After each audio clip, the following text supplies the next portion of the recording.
আগেও কিন্তু ধর্ষণ হয়েছে, আগেও কিন্তু অনেক অনাকাঙ্ক্ষিত ঘটনা ঘটেছে, কিন্তু ওইভাবে হাইলাইট করে কিন্তু প্রচার করা হইতো না নিউজগুলো। কারণ আমি প্রোটেস্টেও আমি ছাত্রদের পক্ষ নিয়ে আমি আন্দোলন করেছি ওপেন, যখন সরকার ছিল। যে এই ধরনের নোংরা কাজ করে সে কিন্তু অবশ্যই মানুষরূপী পশু। তো পশুদের সামনে যে পোশাক পরে যান না কেন তারা পশু সুলভ আচরণই করবে। না না, এখন 100% আমি সফল নই অ্যাজ এ নারী হিসাবে। আমি আরো কাজ করতে চাই, কাজের শেষ নাই, কাজের পরিধি অনেক হাই, অনেক দীর্ঘ।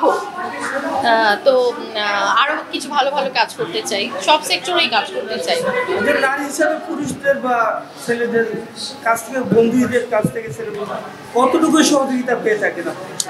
আমি আমার কাজের ক্ষেত্রে যেমন আপনারা তো যারা সংবাদকর্মী আছেন তারা ম্যাক্সিমাম সবাই ভাই ব্রাদার, সবাই পুরুষ মানুষ। হ্যাঁ, তো মেয়েদেরকে কিন্তু কাজের ক্ষেত্রে কিন্তু ছেলেরা সাপোর্ট করে। সো আমি আমার জায়গা থেকে আমি অনেক সাপোর্ট পেয়েছি আমার ভাই ব্রাদার বন্ধুদের কাছ থেকে যারা পুরুষ মানুষ। আমি কখনো হ্যাসেলের শিকার হই নাই এখন পর্যন্ত কাজের সেক্টরে।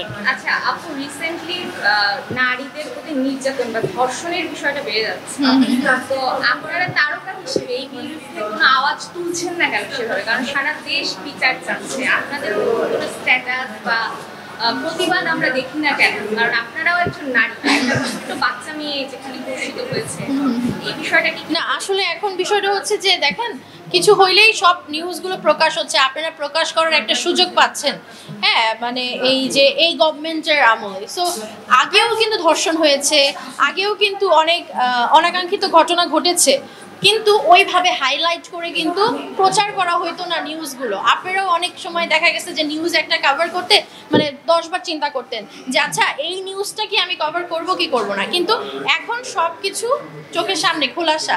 হ্যাঁ, তো অবশ্যই যদি আমাদের শিল্পীদের সংগঠন থেকে আমাদের সবার সবাই যদি রাস্তায় নেমে প্রতিবাদ করে ধর্ষণের বিরুদ্ধে, অবশ্যই আমি যাব। কারণ আমি প্রোটেস্টেও আমি ছাত্রদের পক্ষ নিয়ে আমি আন্দোলন করেছি ওপেন, যখন সরকার ছিল। তো বিষয়টা এটা কোনো সমস্যা না। সমস্যা যে নিরাপত্তা নিশ্চয়তা করবে, নিরাপত্তা যারা দেয় আমাদের আইন শৃঙ্খলা বাহিনী, ঠিক আছে? এটা তো আমরা চিল্লায় তো আর আমরা কিছু করতে পারবো না। আমরা হয়তো বিচার চাইতে পারবো, বাট বিচার করবে জজ, বিচার করবে গভর্নমেন্ট, বিচার করবে আইন শৃঙ্খলা বাহিনী। তো আমি সবার আইন শৃঙ্খলা বাহিনীর উপরে দৃষ্টি আকর্ষণ করে বলছি যে আপনারা আমাদের মেয়েদের, শিশুদের, দেশের সবার নিরাপত্তা নিশ্চয়তা করুন। আচ্ছা, একটা অনেকেই বলে যে অভিনেত্রীরা বা নায়িকারা যে ধরনের গেটআপ পরে বা তাদের পোশাক যেরকম থাকে, এটা দেখে অনেক পুরুষ কন্ট্রোল করতে পারে না, ওইটার চাপ পড়ে সাধারণ নারীদের। আপনি কি মনে করেন যে আপনাদের পোশাকের কারণে আমরা সাধারণ নারীরা?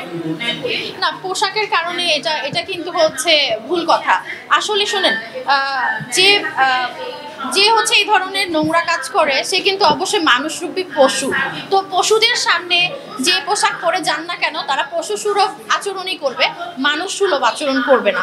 পোশাক এখানে কোনো ব্যাপার না। তারপর শালীন পোশাক, যেহেতু আমাদের মুসলিম কান্ট্রি বাংলাদেশে থাকি, আমার মনে হয় যে শালীন পোশাক পরতে হবে।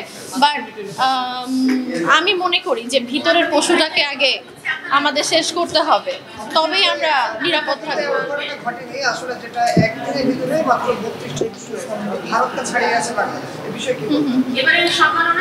আসলে এই বিষয় খুবই দুঃখজনক, কি আর বলবো বলেন। এটা আমি একমাত্র কথাই বলবো যে আমি আবারও বলছি, এটা আইন শৃঙ্খলা বাহিনীর ব্যর্থতা।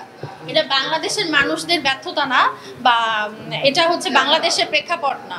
বাংলাদেশের আইনটাকে যদি আমরা সুন্দরভাবে গুছায় আইনটাকে আমরা যদি দিয়ে প্রোটেস্ট করতে পারি, তাহলে আমাদের এই ধরনের অনাকাঙ্ক্ষিত ঘটনা ইনশাআল্লাহ ঘটবে না।